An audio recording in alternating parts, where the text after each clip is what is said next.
नमो हरिहंसाय नमो सीताणं नमो आयर्याणं नमो वच्छायाणं नमलोय सव्वसाहुणम् एसो पंचणमुक्कारो सवपावपणासुरो मंगलानंत सव्येषु परमं हवै मंगलम् आदिमं पृथिवीनाथ मादिमं निष्परिग्रह आदिमं तीर्थनाथं च ऋषभस्वामिनस्तु यदो वंशो समुद्रेन्द्रो कर्मकक्षौताशन अरिष्टनेमिर्भगवान् भूयाद्वोरिष्टनाशन कमले धर्मेन्द्रे च सोचितं कर्म कुर्वति प्रभुस्तुल्यमनोरथि पार्श्वनाथ श्रीस्तु ज्ञानध्यानक्रियादिकार्यकुशल प्रद्युम्न जेता गुरु आन्तर्लोचन मेकमस्ति सुतरां प्रोद्भासितं यस्य ओङ्कारेण सुसेवितोऽपि सततम् ओङ्कारसेवापर सोऽयं सौम्यमना सदा विजयते श्रीसिद्धिसूरीश्वर सोऽयं सौम्यमना सदा विजयते श्रीभद्रसूरीश्वर सोऽयं सौम्यमना सदा विजयते ओङ्कारसूरीश्वर सोऽयं सौम्यमना सदा विजयते अरविन्दसूरीश्वर। कायोत्सर्गનો આજે પહેલો દિવસ.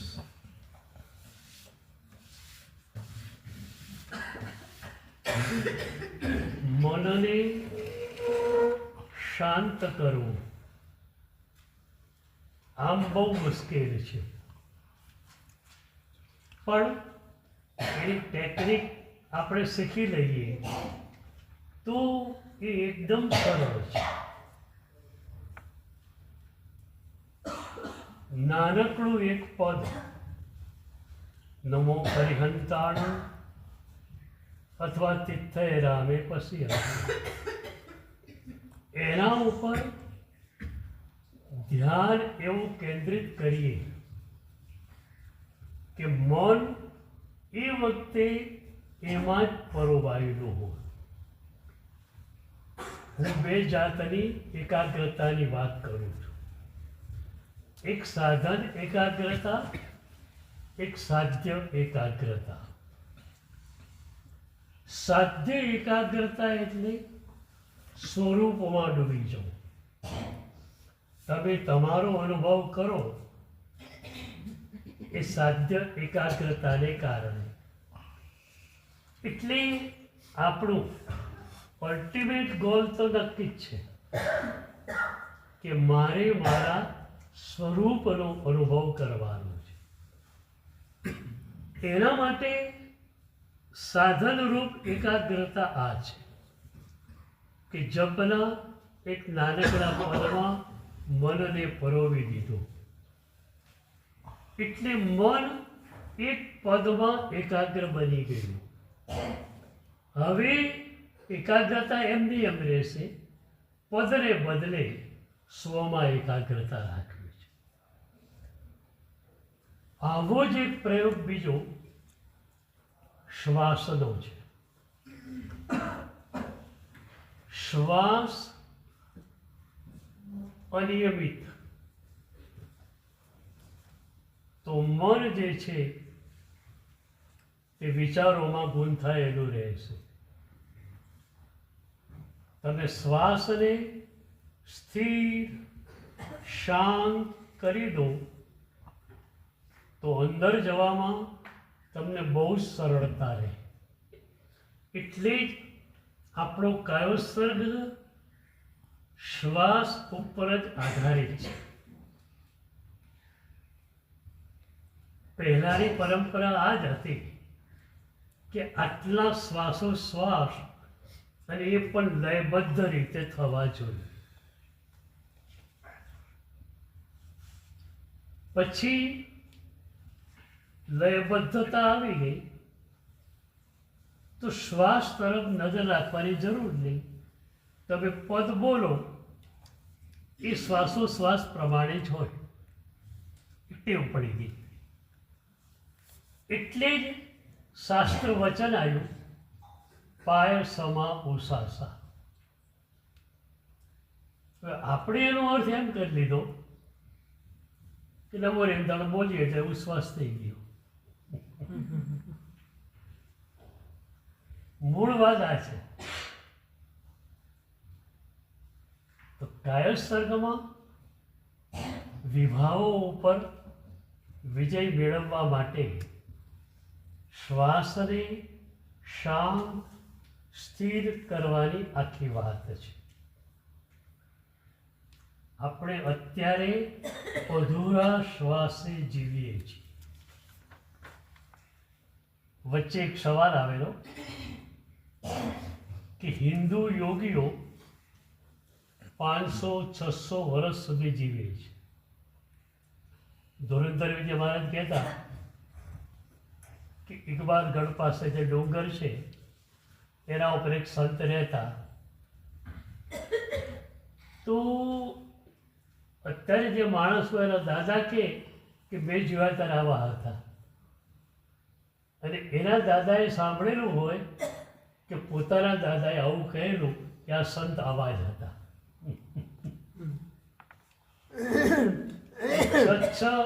6-7 પેઢીઓનો તો અંકોડો મળી જાય. તો શાસ્ત્રમાં 100 થી 120 વર્ષનું આયુષ્ય કહેલું છે. તો આ આયુષ્ય કઈ રીતે? ત્યાં લોક પ્રકાશમાં વિનય વિજય મહારાજે કહ્યું કે કાળનું એકમ ઘડી કે પળ નથી, શ્વાસ છે. તમે શ્વાસને જેટલો શાંત કરો એટલી તમારી મિનિટ મોટી થઈ જાય. બીજાનો 1 કલાક હોય ને તમારે 1 મિનિટ હોય. પણ આયુષ્ય વધારવું એ કંઈ બહુ મોટી વસ્તુ નથી, પણ શ્વાસને લયબદ્ધ કરીને ભીતર જવું એ એક બહુ મોટી મજાની વાત છે. એટલે જેમને પણ જપ દ્વારા થતું હોય મન સ્થિર, તો એ જપ દ્વારા જઈ શકે. જપ દ્વારા નથી થતું. આજે જ એક સાધકે કહેલું કે જપ કરીએ તો બી વિચારો ચાલુ, જપ છોડીએ તો વિચારોનો હુમલો જ થઈ જાય.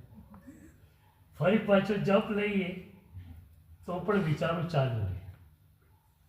તો એમના માટે આ શ્વાસોશ્વાસ જે છે એ લયબદ્ધ કરવાની પ્રક્રિયા બહુ સારી છે. ધીરે ધીરે ધીરે શ્વાસ લેવાનો, ધીરે ધીરે ધીરે શ્વાસ મૂકવા. ક્યાંય ઉતાવળ નહીં કરવાની.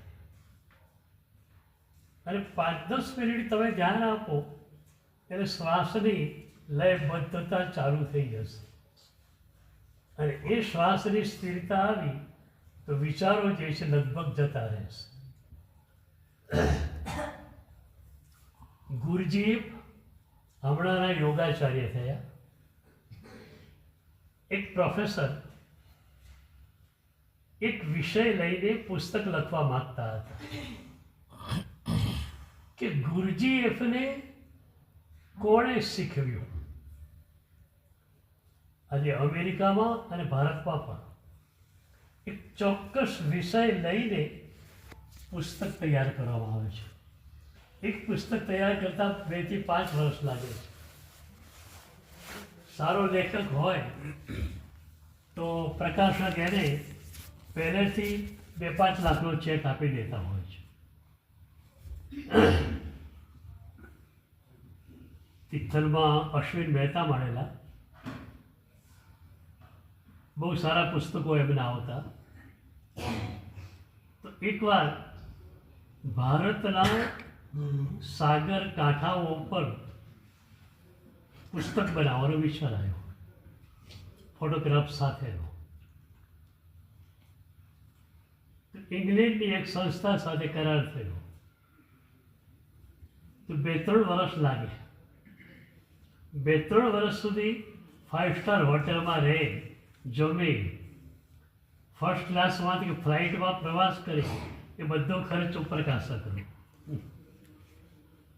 પહેલેથી 5-7-10 લાખ રૂપિયાનો ચેક આપી દે કે તમે મહેનત કરો અને કામ કરો.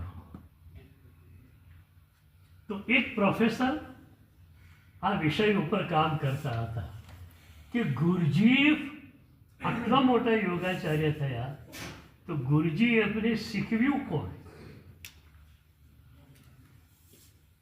એટલે પુસ્તકનું શીર્ષક રાખ્યું ટીચર્સ ઓફ ધ ગુરુજી. હવે ઘણા બધા શિક્ષકોને મળી લેવાયું. પછી ખ્યાલ આવ્યો કે ઇજિપ્તના પાટનગર કેરોમાં એક મસ્જિદ છે અને એના મૌલવી પાસે ગુરુજી ઘણો સમય રહે. એટલે હવે છેલ્લે ખ્યાલ આવ્યો, પણ હવે મૌલવીને મળે નહીં તો પુસ્તક પૂરું થાય નહીં. કેરો ગયા, એરપોર્ટ પર ઉતર્યા, 5 સ્ટાર હોટેલમાં ગયા.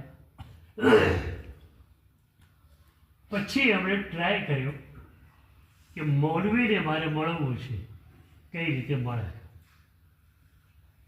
તો બધા જ સંસાધનોએ કહ્યું કે મૌલવી કોઈને મળવા માંગતા નથી.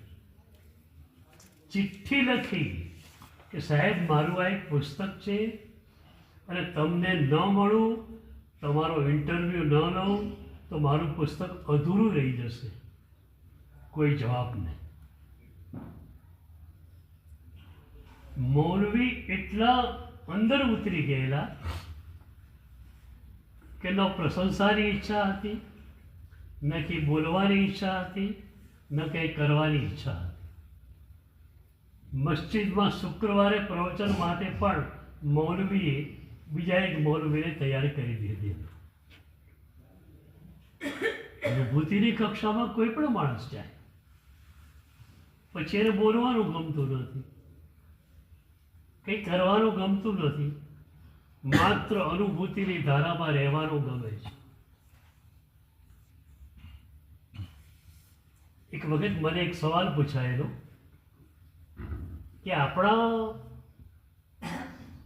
હજારો આચાર્ય ભગવંતો થયા, પણ ગ્રંથો 5-10 આચાર્ય ભગવંતોના જ મળે છે. એનું શું કારણ? આટલા ઓછા ગ્રંથો કેમ? મેં કહ્યું આટલા મળે છે એ નવાઈ છે.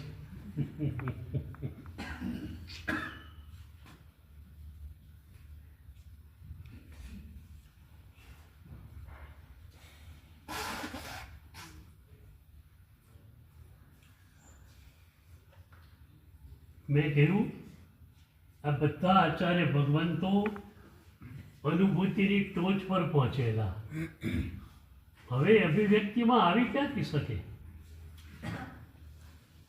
અને જે અભિવ્યક્તિમાં આવ્યા એ પણ એટલા માટે આવ્યા કે મારા પ્રભુની આજ્ઞા છે, સિદ્ધિ થઈ છે, તો વિનિયોગ મારે કરવો જોઈએ. એમ 10 સૂત્ર તો સંયમ બહુસુરીએ મનક બોલી માટે લખ્યું. આપણને જલસો પડી ગયો.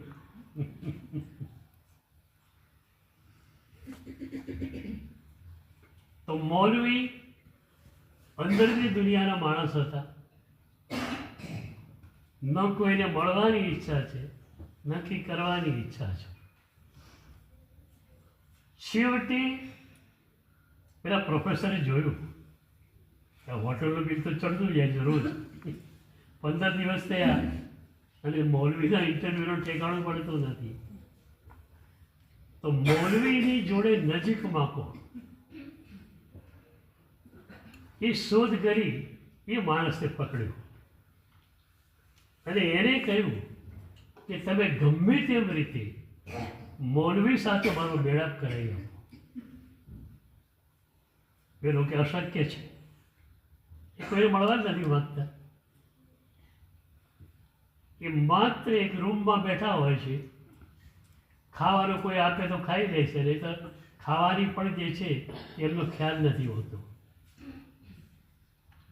આણે કહ્યું કે ગમે એમ કરો, મારું પુસ્તક એમને મળ્યા વગર અધૂરું રહેશે. તમે મિત્ર છો તો ગમે એમ કરીને એમને ઇન્ટરવ્યૂ માટે તૈયાર કરો. છેવટે એના કારણે મૌલવી તૈયાર છે. ક્યાં મળવું? તો એક સાદામાં સાદી હોટલમાં મળવાનું, 5 સ્ટાર હોટલમાં નહીં, સાદી હોટલમાં રૂમ બુક કરાવી. પ્રોફેસર તો ટાઈમ પહેલાં આવીને બેસી ગયા. મૌલવી આવ્યા, પ્રોફેસરે હાથ જોડ્યા, પ્રણામ કર્યા.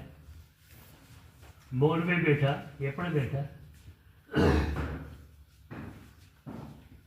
પહેલો જ પ્રશ્ન પ્રોફેસરે કર્યો, કારણ કે એને ખ્યાલ હતો કે મૌલવી વધુ સમય બેસશે નહીં પાછા. તો પહેલો જ પ્રશ્ન કર્યો કે ગુરુજીએ આપની જોડે કેટલા વર્ષ રહેલા? તો કે 20 વર્ષ રહેલા. 20 વર્ષમાં આપે એમને શું શીખવ્યું? તો મૌલવી કહે છે, શ્વાસ કેમ લેવો અને શ્વાસ કેમ છોડવો એ મેં એને શીખવાડ્યું. એટલે પેલા પ્રોફેસરે થયું, આ તો પહેલાં સમજાવી ગયું કે પછી શું? તેને આફ્ટર વોટ? પછી શું? પછી કાંઈ નહીં. 20 વર્ષ સુધી માત્ર શ્વાસ કેમ લેવો અને શ્વાસ કેમ છોડવો એ મેં એને સમજાવ્યું. પ્રોફેસર તો અચંબામાં, 20 વર્ષ આના માટે. મૌલવી હસ્યા કે તમારે આ પાઠ કરવો 30 વર્ષ લાગે. એ તો ગુરુજીએ ફક્ત 20 વર્ષમાં પટી ગયું. અને એ વખતે મૌલવીએ કહ્યું કે તમે લોકો શ્વાસ લેવાનો અર્થ એ સમજો છો કે શરીરને ઓક્સિજન મળે, એનાથી વધુ લોહીનું સંચરણ થાય, હૃદય ધબકતો રહે. અમે એ રીતે શીખવીએ છીએ કે કોસ્મિક એનર્જી જે છે એને ખેંચવાની અને તમારા અસ્તિત્વના છેલ્લામાં છેલ્લા પ્રદેશ સુધી એને પહોંચાડવા. આખા કોસ્મોસમાં, પૂરા બ્રહ્માંડમાં એક એનર્જી છે. પછી મુસ્લિમો એને અલ્લાહ કહે, ક્રિશ્ચિયનો ઈસુ ખ્રિસ્ત કહે, આપણે પ્રભુ કહીએ, પરમાત્મા. તો કોસ્મિક એનર્જી છે. એ કોસ્મિક એનર્જીને તમારે ખેંચવી છે અને કોસ્મિક એનર્જીને તમારી ભીતર તમારે લઈ જવી છે. અને શ્વાસ છોડો ત્યારે તમારી અંદર રહેલો કચરો બહાર નીકળી જવો છે. તમે પણ શ્વાસને આધારમાં રાખીને આ કામ કરી શકો. પરિતળમાં વાસના હતી ને, તો મેં કહ્યું કે શ્વાસ પર આધાર રાખી અને અંદર જવાય. એટલે મુક્તિચંદ્ર મોરીચંદ્ર સુધી ત્યાં હતા. મને કે આ તો વિપશ્યના થઈ ગઈ. મેં કહ્યું, શ્વાસ કોઈના બાપની ચીજ છે કે બૌદ્ધોની થઈ જાય? તમારો શ્વાસ તમારો છે. એટલે વિપશ્યના જોડે શું કહેવાની વાત?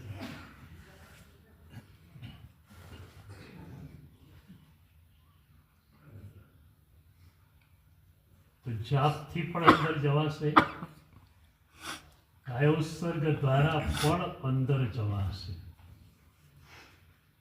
આપણે આજથી એવી સાધના શરૂ કરીશું કે પહેલું તો આપણને નિર્વિકલ્પ દશાનો અભ્યાસ થઈ જાય. એવો અભ્યાસ થઈ જાય કે તમે સ્વિચ ઓફ કરી શકો. આજે તમારા વિચારોને સ્વિચ ઓન ને ઓન જ રહે છે, ઓફ તમે કરી શકતા નથી.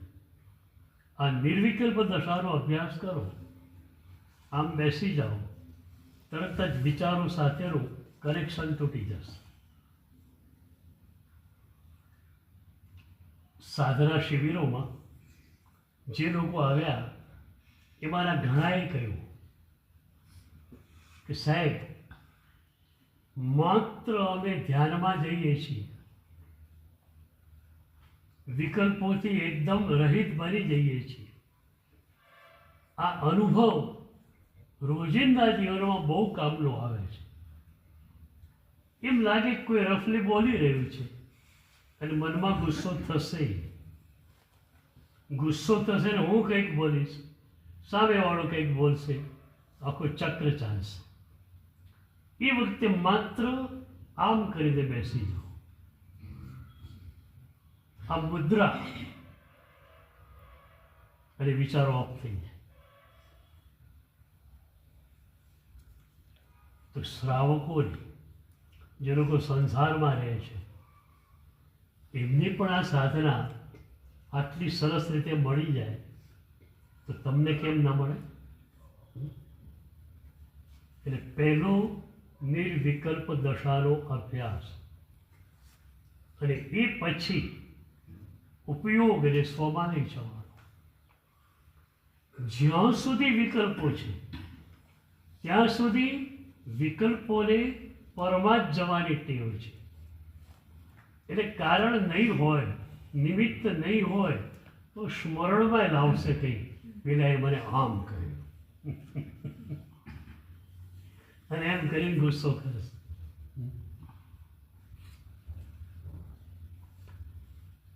એટલે વિકલ્પો તમને પરમાં જ લઈ જતા હતા. વિકલ્પો થોડા પણ ઓછા થઈ જાય એટલે તમે તમારા ઉપયોગને સ્વમાં લઈ જઈ શકો. સંપૂર્ણ નિર્વિકલ્પ દશા 13મા ગુંઠાણે જ છે.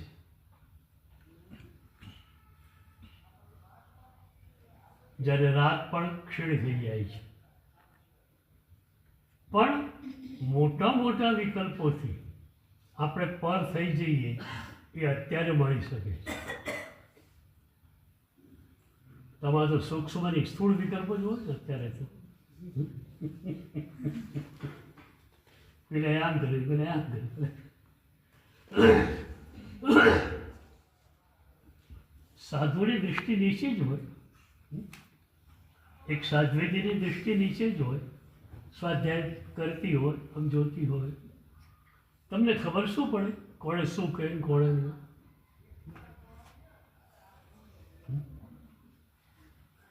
પ્રણય દિઠ્ઠમ સ્વયં સવ્વમ સાહુ અખાઉ મરી ગઈ. કોઈ પૂછી, પેલા ભાઈ અહીંથી ગયેલા, તમે જોયા હતા? સાહેબ મને ખબર નથી. ઉપયોગ નહોતો તો ખબર નથી. તમારી જોડે પેલા બે જણા બેઠા હતા, એક વાતચીત કરતા હતા. શું વાત હતી? સાહેબ મારું મન તો આમાં હતું, સ્વાધ્યાયમાં, મને કંઈ ખબર નથી. પ્રણય દિઠ્ઠમ સ્વયં સવ્વમ સાહુ અખાઉ મરી ગઈ. બધું જ એમ કંઈ પણ તમે કહી ના શકો. એ ક્યારે બને? એટલે પ્રભુના શ્રામણ્યને જો આપણે બરોબર સ્વીકારી લઈએ, આત્મસાત કરી લઈએ, તો આ બધું તો આપણને મળેલું જ. પરમાં તમારો ઉપયોગ જાય જ નહીં, માત્ર શુભમાં જાય. એ શુભમાંથી શુદ્ધમાં ડાયવર્ટ કેમ કરવું એટલું જ પછી શીખવાનું રહે. પણ અત્યારે જે ઉપયોગ સતત પરમાં જાય છે એ જાય જ નહીં. તો આપણે આ કામ કરવું છે કે નિર્વિકલ્પ દશાના અભ્યાસથી ઉપયોગને પરમાં જતો અટકાવવો છે. અને એકવાર પરમાં જતો અટકી જાય તો ઉપયોગને સ્વમાં મૂકવો એ સરળ બની જશે. એટલે આ આપણું અલ્ટિમેટ ગોલ છે અને એ ગોલને પકડીને આપણે ચાલવાનું છે. બરાબર. સર્વમંગલ મંગલમ સર્વ કલ્યાણ કારણમ પ્રધાનમ સર્વધર્માણામ જયમ જય.